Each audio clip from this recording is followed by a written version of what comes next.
eu quero agradecer demais o Pedro estar com a gente aqui, né, pelo esforço estar com a gente aqui. O Pedro que é um dos signatários dessa carta, né, em defesa da democracia, que está sendo cunhada aí para ser divulgado dia 11 de agosto. E eu já vou começar com o Pedro aqui, viu, Luiz? Citando uma coisa, 9h12 tuitou, viu, Pedro? O Ciro Nogueira, ministro da Casa Civil. Presidente Jair Bolsonaro, sabe por que os banqueiros hoje podem assinar cartas, inclusive, contra o presidente da República, ao invés de se calarem com medos nos congelamentos de câmbio do passado? E daí destilam um rosário de lágrimas aqui, citou até um Pix, né? Bateu o desespero, Pedro, tá, com essa união da sociedade? Não, é porque, bem, Bolsonaro só dá tiro no pé nessas coisas, né? Eu acho, eu não sou especialista em eleição, não é a minha área, mas a impressão que me dá é que, com todas as qualidades que ele tem, em termos de carisma e tal, ele é um peso difícil de carregar, porque ele toma condutas, me parece, intempestivas, impensadas, que é a sorte do povo brasileiro. Se esse sujeito fosse realmente genial na política, ou bom, nós estávamos tudo liquidado, né? Quer dizer, então ele destruiria o país mais do que já destruiu. Mas, de qualquer forma, é uma reação a essa carta que junta pessoas de matizes ideológicos muito diferentes, né? Estratos ideológicos diferentes na nossa sociedade, muito diferentes entre si, mas em que todos têm a mesma postura, a defesa da democracia e da eleição.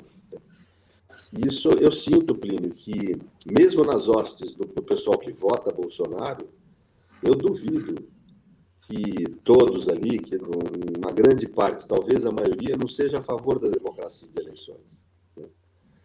É uma coisa gozada. Houve a criação de um consenso mundial em torno da ideia de eleição e de democracia, né? Mas principalmente de eleição, né? No pós-guerra. E hoje em dia se esvazia a democracia, mas não se consegue superar a eleição. Você pode ver que todos os sistemas autoritários, você acaba tendo eleições, mesmo que controladas, etc. E tal, né?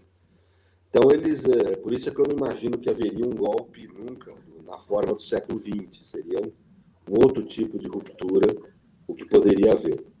Mas é exatamente para reagir a qualquer ruptura que esses segmentos se uniram e estão pleiteando respeito às eleições e à democracia. É um recado importante, em especial para os militares, porque mostra a eles que eles não vão ter apoio na sociedade se quiserem romper com a institucionalidade. Qualquer tipo de ruptura, adiamento da eleição, ficar falando que houve tumulto e querer interferir no processo, qualquer tipo de perturbação no processo eleitoral não vai ser bem aceita por setores muito expressivos da nossa sociedade. Eles não vão ter apoio social se quiserem aprontar alguma. Então, acho que esse é um recado relevante, implícito, que está aí, né? E, obviamente, ali nessa carta, tem gente que vai apoiar Lula, tem gente que não vai apoiar Lula, isso não é uma questão, né? A questão que está posta ali é reunir amplos setores em defesa das eleições e da democracia. É o que eu entendi. Eu não sou organizador do evento, só subscrevi a carta, né? Mas o que eu entendi dialogando com pessoas que estão organizando é isso. Muito bem. Só do Pedro, está falando aqui, está um pouquinho, rachando um pouquinho aí, acho que está até vazando aí. Você está com o celular aí, Pedro? Está no celular? Estou. Não, estou no iPad. Eu estou no iPad. Talvez seja melhor conectar. Tem como conectar no celular? Daí a gente vê aqui se fica melhor. Mas daí a gente continua conversando aqui enquanto consegue fazer essa transição, né? Porque está um pouco rachado aí. Daí a gente volta aqui com o Luiz, então, né, Luiz? Você encaixou. Não, pois é, o que o Pedro vinha falando, da relevância, e que a gente estava falando aqui, da relevância fundamental, capital desse movimento, né? E que ele é maior que o Lula, porque ele é um movimento. Agora, o Lula é o movimento, né? E isso eu venho falando desde dezembro do ano passado. O sucesso da candidatura do Lula vai depender da capacidade que ele tiver e está tendo né, bastante, de se consolidar como movimento. Uhum. Acho que o professor voltou aqui. Pode subir, viu, Guilherme? Vamos ver se está se arrumando aqui. Acho que vai estar melhor agora. Vamos ver se melhorou agora, professor. Melhorou, não? Está melhor o som aí, não? Bem melhor. Está melhor, está melhor. Vamos lá, então, Luiz. Fica à vontade aí para sua pergunta, professor Pedro Serrano. O professor, esse movimento, a ideia, então, é que ele ganhe as ruas em definitivo no dia 11 de agosto, que é um dia simbólico para o direito, para os direitos civis, para a democracia brasileira, né? A divulgação de 3 ou 4 signatários relevantes do mundo empresarial, como o Pedro Moreira Salles, o Roberto Setúbal, o Cândido Bracher, o Horácio Laffer Piva, vai fazendo com que também se fure a bolha, né? Não é um movimento pró-Lula, é um movimento pró-democracia, com a força e relevância, né, de que precisamos ter o Brasil de volta e depois desse processo eleitoral e dessa tragédia de 4 anos que a gente está vivendo. É isso? Pelo que eu dialoguei com os organizadores que eu conheço, sim. A finalidade é exatamente essa. Não é um movimento pró-Lula, não tem a ver com a disputa de poder em si. As razões levadas a público não são razões de disputa de poder, são razões de justiça, né? Ou seja, de que a democracia deve funcionar, deve continuar operando, né? E as eleições, o resultado das eleições tem que ser respeitado. Em suma, eu acho que pode ser dito assim, essa história de que tem problemas de urna, etc., isso não cola, nós estamos aí há muitos anos, décadas, usando esse sistema, é um sistema que funciona, nossa eleição funciona melhor que a dos Estados Unidos, por exemplo, sendo objetivo, sempre causou muito menos problemas, né? Então, eles próprios que estão se queixando, os bolsonaristas, usufruíram desse sistema na sua vitória, né?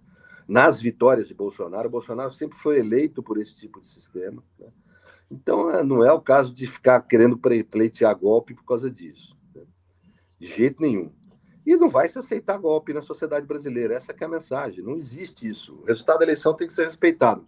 Pode ser Lula ganhando, pode ser Lula perdendo, não é essa a questão. É a eleição que tem que decidir.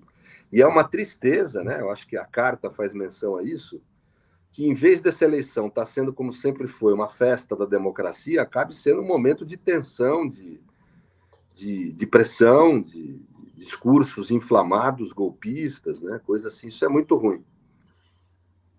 Professor, primeiro eu quero agradecer ao Caco Bock aqui pelo superchat. O golpe começou na Globo News na noite do segundo turno. A gente estava falando justamente aqui, né, com o Luiz, sobre o papel da mídia nesse processo todo que levou o Bolsonaro ao poder. Mas tem uma outra questão, que é o processo do judiciário também, né? A participação do judiciário nesse processo. E hoje a gente vê aí as principais cortes do Brasil, tanto o STF, TSE, sendo atacados diariamente pelo Bolsonaro, sendo vítimas disso tudo, né? Desse processo todo que culminou nessa eleição triste, como você está dizendo, né? Em vez de ser uma festa, a gente está temeroso aí em relação ao que pode acontecer. Como é que você vê hoje o comportamento do judiciário, né? A gente tem ali uma resistência muito forte no Supremo Tribunal Federal e agora no Tribunal Superior Eleitoral, mas a gente vê que são alguns atores principais ali, que é o Alexandre de Moraes, que tem uma posição mais firme em relação à contenção dessas incitações, mas num todo, como o senhor avalia? Inclusive tem juristas, né? Tem ex-presidentes, ex-ministros aí do próprio Supremo que assina essa carta também, né, professor? Então, eu avalio... eu tenho que ser franco aí, né? Eu tenho 20 anos de estudo da questão do sistema de justiça como produtor de medidas de exceção, estado de exceção, portanto, veiculado pelo sistema de justiça, né? que é um tema que tem relação com a crise constitucional que o mundo passa. A crise não é só democrática, é uma crise das constituições, né? Porque para poder, vamos dizer, esvaziando a democracia, vão esvaziando de sentido também as constituições, né? Há uma degeneração do direito constitucional do pós-guerra. Né? E esse que é meu tema, esse que é o tema que me interessa, vamos dizer assim. Né? Aqui no Brasil, o que houve desde a década de 90 é a produção de um novo modo autoritário. Por isso que não é o fascismo clássico, o fascismo do pós-guerra, da guerra, etc. É um novo momento autoritário, uma nova forma, que eu chamo de autoritarismo líquido, né, que é composto por medidas de exceção fragmentárias no interior da democracia, e não por governos de exceção, né, como era no século XX. Por isso que nós não temos ditadura, não temos tanque na rua, mas isso não quer dizer que não haja autoritarismo. Há tanto quanto, só que feito de outra forma, mais cirúrgico, mais preciso, etc. O sistema de justiça foi quem agenciou a chegada no Brasil dessa forma autoritária, através dos processos de exceção da guerra às drogas, que vão se formando como técnica autoritária, os processos penais de exceção que eles fizeram, e que migram para a política no caso do mensalão. A técnica usada nos processos de exceção que visavam, no fundo, o controle social da juventude, em geral negra, sempre pobre, das nossas periferias, né? Esse tipo de técnica que levou esse aprisionamento em massa que nós temos, etc., e o aumento significativo da taxa de homicídios desde a década de 80, embora tenha caído no último período, mas caiu pouco, né? Então, esse fenômeno, né, ele geriu uma forma técnica, né? Tem um professor chamado Gunther Frankenberg que ele trata do estado de exceção como técnica, que é você usar a roupagem do processo, a roupagem de um ato jurídico, de um procedimento jurídico, a roupagem da democracia, ou seja, uma maquiagem democrática, para um conteúdo tirânico de persecução ao inimigo. Então, o processo penal de exceção ele tem essa característica. E tem daí vários elementos técnicos. Essa técnica de você produzir essa fraude, ou seja, que tem a aparência de cumprimento da lei, mas no conteúdo é uma vulneração intensa dos direitos e das leis e da Constituição, essa técnica migra para a política com o caso do mensalão. O caso do mensalão, eu estudei os casos de Zé Dirceu e José Geninho, ninguém lembra disso hoje, né? Mas foram o prenúncio disso que nós passamos a viver depois. Os governos progressistas, tem que se falar a verdade, Plínio, reagiram muito mal. Porque, em vez de observarem que a gente já alertava, meu primeiro artigo científico, por exemplo, era 2007, eu mandava para as pessoas do governo o que estava acontecendo, a meu ver. Eles, em vez de se tocarem disso, que estava ali se produzindo uma nova forma autoritária, e aí deve-se dizer, com papel intenso da mídia, começa na década de 90 com esses programas vespertinos policiais, onde as pessoas eram postas como animais, né? Quer dizer, como eram expostos os corpos dos chamados criminosos de uma forma absolutamente vil, incompatível com uma sociedade civilizada. Então, ali a mídia começa a produzir, na década de 90, com a guerra às drogas, um ambiente social favorável a um estado de segurança no lugar do estado democrático de direito. E essa técnica, ela migra para a política, e veja que se dá dentro do direito penal comum na política, ou seja, se acusa o líder político de ser um criminoso comum, corrupto, algo do gênero, que é para você destruir a imagem mesmo. O autoritarismo, ele evolui. Se você lê Mises, todo mundo conhece Mises aqui, né? No texto que ele passa a apoiar o fascismo e o nazismo, isso os apoiadores dele não falam, né? Mas ele apoiou o fascismo e o nazismo na Europa. Ele alegava que os comunistas deviam ser perseguidos e os sociais-democratas também, que era, na realidade, o nazismo e o fascismo era o grande instrumento para combater essas pessoas vis, né? Mas ele dizia, não devem ser mortos, que a gente cria mártires. Né? Então, ou seja, o autoritarismo hoje evita ser chamado de ditadura, evita criar mártires, né? Mas ele destrói a pessoa. Então, a técnica de você produzir mecanismos de exceção, processos de exceção no direito penal comum, destrói a imagem da pessoa também, a afetividade social em relação a ela, né? E essa é que é a meta principal, né? Com isso, você opera a política, opera o que se chama genericamente, no campo da estratégia, de lawfare, né? De uma guerra através dos processos. E agora, como é que reagem os governos de esquerda? Muito mal, porque produzem legislação, em 2010 um pouquinho e muito em 2013, produzem legislação que favorece essa máquina de exceção. E isso vem favorecer o surgimento da Lava Jato, que é o ápice desse processo. E você foi muito feliz, professor, ao lembrar que o mensalão era o embrião da Lava Jato. E era. Sim. O mensalão tinha instrumentos, né, de inquisição, instrumentos do funcionamento interno da Polícia Federal, do Ministério Público, que depois foram aperfeiçoados, né, com o Instituto da Delação Premiada, que aí vem depois, né, vem em 2013, não é isso? Já é sob Dilma, né? A lei foi sancionada sob Dilma. São, né, várias leis. Delação criminosa, organização criminosa, que é outra lei terrível que foi produzida, né? As mudanças na lei anticorrupção, depois a lei antiterrorismo. Quer dizer, é um pacote de legislação. O Lula venceu o mensalão porque era o Lula na presidência, porque enfrentou diretamente as ameaças de impeachment que estavam nascentes ali. Eu até conto isso num trecho, né, do Trapaça, quando o Lula, né, desse volume 3, né, quando o Lula percebeu que havia uma conexão, e eu acho que essa conexão era sobretudo do Palocci com setores do PSDB na esteira do depoimento do Duda Mendonça, para derrubá-lo, né? Ou para fazer com que ele aceitasse um acordo político. Era ele dizer que não seria candidato à reeleição em 2006 e não avançaria com o processo de impeachment.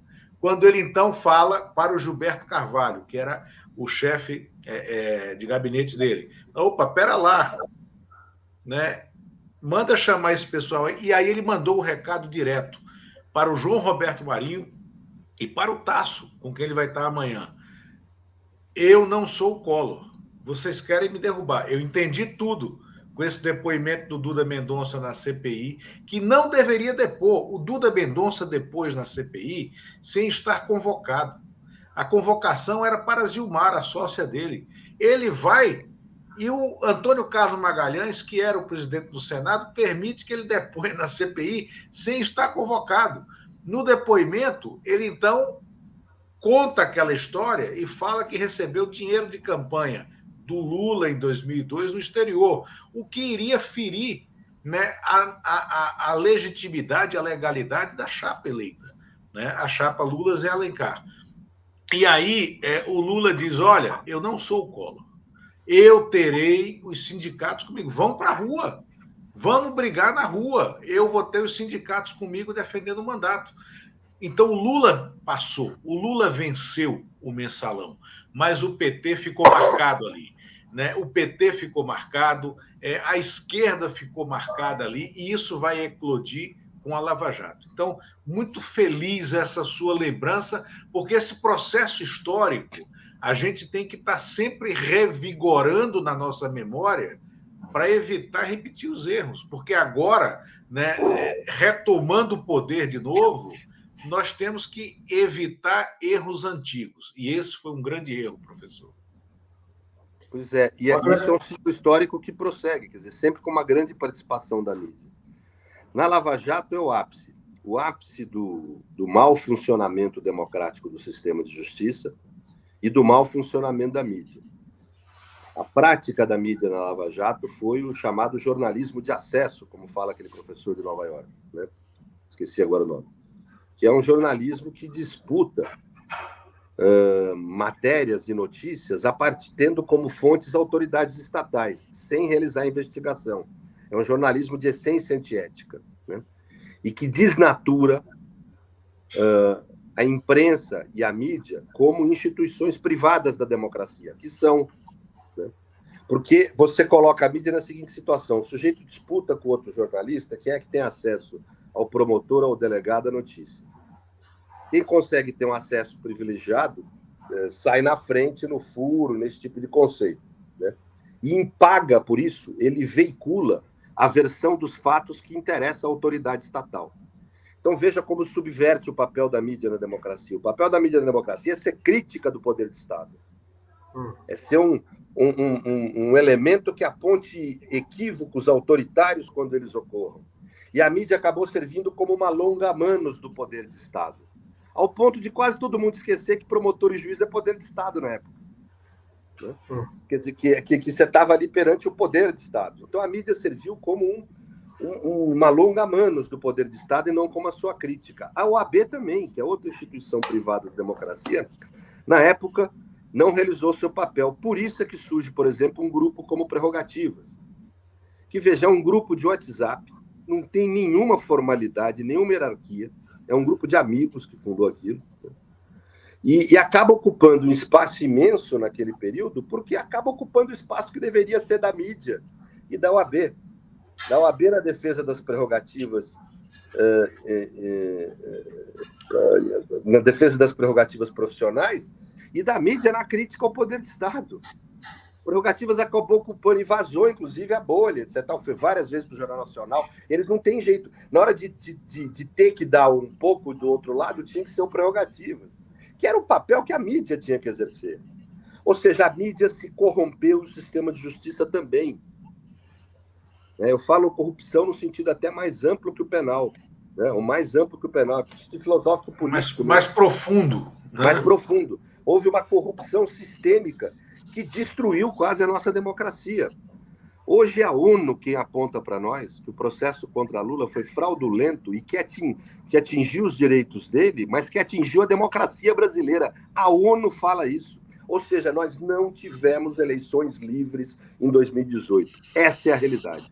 Porque um dos principais partidos concorrentes, que era o PT, não pôde escolher livremente seu candidato, foi impedido de escolher Lula por um processo fraudulento, tirânico, realizado com intenção política, sob cobertura da mídia, inclusive. Né? Portanto, houve essa articulação nas elites brasileiras de provocar isso que hoje se chama lawfare, quer dizer, é você utilizar do processo como instrumento de guerra. E da mídia também. Né? Nos estudos que nós fazemos sobre processos penais de exceção, nós mostramos que o espetáculo é um elemento integrante da exceção, né? nos dias de hoje. Então, esse fenômeno houve. E agora está todo mundo... Isso gerou o quê? Gerou a criação do bolsonarismo. Foi a Lava Jato quem criou o bolsonarismo. Foi a Lava Jato quem estabeleceu o golpe. Se fala em golpe parlamentar, porque os agentes da decisão foram parlamentares. Mas quem criou o ambiente social propício a que houvesse essa decisão foi a Lava Jato e a mídia. Né? Quer dizer, eu coloco aí Lava Jato, incluindo a mídia dentro, como fenômeno. Então, esse tipo de aparato praticamente destruiu nossa democracia e levou a não existir democracia plena no Brasil em 2018 e depois. E aí a tragédia aconteceu. Veio a pandemia, 700 mil pessoas morreram, muito mais do que seria o natural, por conta de atitudes malucas do governo, negacionistas, etc. Né? Graças a Dória, hoje em dia todo mundo fala muito mal dele, mas a realidade é que graças a Dória e ao Butantan, muito mais gente não morreu. Nunca podemos nos esquecer que nos 6 primeiros meses de vacinação na pandemia, era a vacinação por Coronavac que tinha no país. Nem a AstraZeneca conseguiu funcionar direito. Não sei se vocês lembram, ela engasgou muito para começar o fornecimento. Demorou 6 meses do que estava previsto. Portanto, quem segurou, Dória, de certa forma, salvou Bolsonaro, porque senão as mortes teriam sido assustadoras, muito maiores. Né? Então, esse fenômeno... Porque a Coronavac imunizou todos os médicos e toda a área de saúde foi imunizada para poder cuidar, né, dos pacientes pela Coronavac. Não, e os velhos, né? Isso, os velhos. Quer dizer, um contingente significativo. Foram os que foram vacinados nos 6 primeiros meses. E os velhos são os que mais morrem nesse tipo de doença. Né? Ou seja, o número de mortes ia ser assustador, não tenho dúvidas disso. Né? Portanto, e além disso, a gente tem o cotidiano autoritário. O autoritarismo se tornou mais líquido, ele deixa de ser só produzido pelo sistema de justiça e passa a ser produzido pelo parlamento e pelo executivo, que é o que nós observamos. Agora, o autoritário sempre... Tem uma frase de uma advogada que foi perseguida no nazismo e foi perseguida no stalinismo. Esqueci o nome dela agora, é muito famosa. Eu estou com cabeça ruim. Mas ela falava, o lobo nunca para de comer. Essa é a característica do sistema autoritário. Sempre tem um inimigo novo. Né? Então, acabou que o sistema de justiça e a mídia acabaram virando inimigos desse poder. Né? Houve o que classicamente se chamaria de uma crise no bloco de poder, né? Uma crise política. Marx aponta esse tipo de conceito no 18 de Brumário. Polantzas, na sua obra, aponta o conceito de bloco de poder, quer dizer, que é mais ou menos a ideia de que as frações que dominam o poder entram em conflito entre si. E é o que nós passamos a ter no Brasil. De um lado, mídia, Moro, juízes que saíram do sistema de justiça e foram para a política, parte do sistema de justiça, parte significativa do sistema de justiça, e a mídia, de um lado, e Bolsonaro, o gabinete do ódio, etc., do outro. E isso faz surgir a condição política de Lula ressurgir, e com isso podemos ter a chance de retomar a democracia no Brasil. Agora vamos ter, efetivamente, uma eleição democrática. E o que eles estão querendo fazer, a ultradireita? Acabar com essa eleição. Né? Porque não suportam a democracia. Essa que é a realidade. Eles querem uma democracia... A certeza da derrota... A certeza da derrota faz com que eles queiram anular a eleição, né? Eles querem uma democracia que só seja uma democracia na aparência, na maquiagem, como eu falei, não no conteúdo verdadeiro. Né? Por exemplo, uma democracia que tivesse 2, 3 partidos de direita competindo de fato. Se a esquerda quisesse participar como uma mera participante, sem nenhuma chance objetiva. Né? Quando surge um centro-esquerda como o PT, com chances de vitória numa eleição, isso é posto como uma ameaça à civilização ocidental, essa bobageira que eles falam. Né? Então, é que, na realidade, eles não conseguem conviver, uma boa parte da nossa elite não convive num regime civilizado e democrático. Né? A civilização é antagônica ao que é o paradigma de mundo dessas elites. Né? Então, eu creio que é isso que nós temos hoje, né? Quer dizer, a possibilidade de uma retomada mínima do ciclo democrático no Brasil após uma intensa destruição. Quanto tempo vai durar para poder realizar a reconstrução, nós não sabemos, mas nós temos que ter claro que, se Lula ganhar, será um governo de reconstrução. Nós não teremos, vamos dizer, a mesma significação que teve o governo em 2002, daí em diante. Nós vamos ter que reconstruir, não vai ser fácil. Mas eu queria ressaltar isso. A mídia teve um papel estruturante no golpe de 2016 e no surgimento do bolsonarismo, por conta de ter praticado jornalismo de acesso no tempo da Lava Jato e mesmo do Mensalão. Né? Muito bem. Professor Pedro Serrano, agradeço muito, mais uma vez, aí ter atendido a gente. A gente sempre fala com o Pedro está sempre à disposição e é sempre muito obrigado. Estar contigo aqui. Muito obrigado. Muito obrigado. Um prazer. Muito obrigado, Luiz. Muito obrigado, Plínio. Um prazer para mim também. Um abraço. Obrigado.